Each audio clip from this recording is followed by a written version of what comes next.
Hi kids, Mimi and Poppy are back again. We missed you.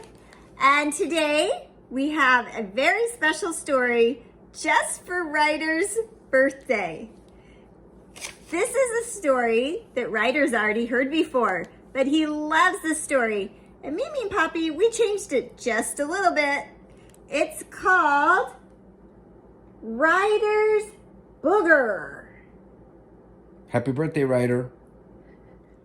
Once upon a time, when TV was in black and white and there were only 3 channels, and when kids, they didn't have play dates, they just roamed free in the out of doors. there lived a kid named Ryder. Ryder loved Spider-Man, darn movies, cartoons, and comic books, and something called the funny papers. During the week, the funnies were small and in black and white. But, Poppy, on Sundays they were huge and they were in color and you could spread them out in your room. It would fill up the entire room, Poppy. On guard, Captain Hook. Roar. Then Ryder turned on the time machine. Boing! Roar. Giddy up, hi-ho, Silver. Ryder wished school was more like the funny papers, but his efforts at making math more fun were not entirely successful. Poppy, look at the darns Ryder drew. So cool. Look at his pirate ships. I like those. Ryder also found regular sports too regular. Oh, yeah. He did much better at sports that he invented. But the PE teacher didn't entirely agree. Every now and then, Ryder would get sent home from school with a note, but his parents always wrote back, Aha! You should see the stuff he does at home. Then one day, Mrs. Paisley, the librarian, announced there would be a contest to see which kid could make the best kid's book. Billy's brain was about to explode. He asked the librarian for books on many different subjects. Meteors, mythology, space travel, and mucus. What have I done? Mrs. Paisley worried. For the next few days, Ryder thought and read and wrote and drew. Well, his nose is certainly to the grindstone, said Ryder's dad. I wonder what kind of note he'll get this time, said his sister. But Ryder didn't hear them. He was living the dream. The name of his book? Dun, dun, dun! Billy's Booger! The memoir of a little green nosebuddy. Chapter 1. I Am Sneezed. I was just a regular booger inside the regular nose of a regular kid named Ryder. All the other boogers were there. Nick and Ed on the left, me and Curly on the right. We were watching Ryder do his math. When Ryder went exploring, so we had to hide. He's been biting his nails again, said Curly. Must be a math test coming up, said Ed. Too bad we can't help him, I said. Right then, way out in outer space, a star sneezed, and out came this meteorite that zoomed all the way to Earth and through Ryder's window.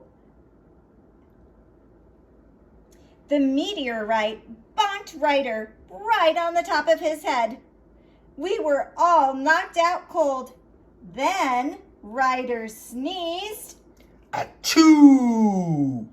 And out I came. Chapter 2, Super Booger. When we woke up, I had incredible math powers and was green, like really, really green. And I decided that I would use my powers to help poor Ryder out. Though only a booger, I will help you become the world's greatest mathematical genius. Gee, thanks. You are my pal and a super booger. Well, the name Super Booger stuck. I was faster than a speeding spitball, Patooey! more powerful than the meanest bully, Help! and able to leap tall swing sets with a single sneeze. Achoo! Then Ryder started getting superpowers that were amazing and totally different from mine. He could turn green peas into chocolate, and he could fly, which of course meant he could wear a cape. And he could be invisible and generally super interesting all the time. Ugh, peas! Don't worry, I'll use my chocolate ray vision. Where are you, Ryder? Right here, reciting the encyclopedia backwards. Zizza, a genus of grasshoppers. And with my help, Ryder could do the hardest math any teacher ever taught.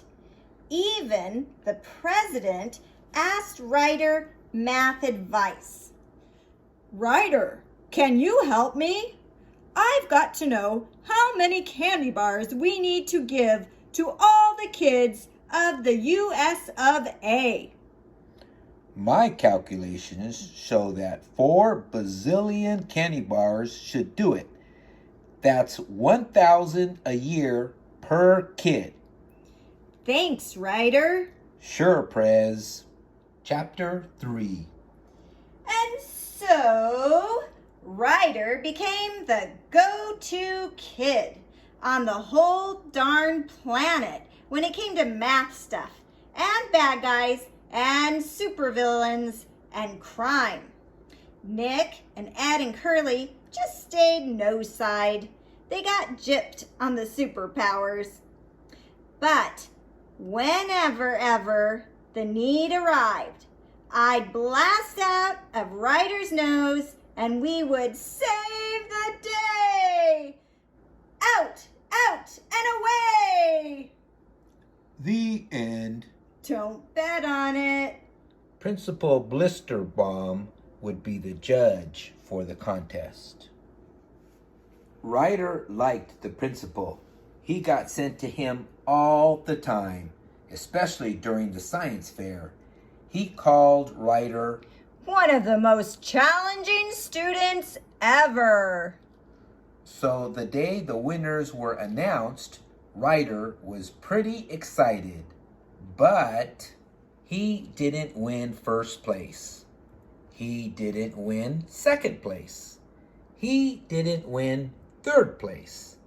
He didn't even get an honorable mention. He didn't get a note from his teacher. He didn't even get sent to the principal. It was a long walk home. His mom and dad were concerned about him. Even his sister was worried. Ryder is so normal now. It's weird.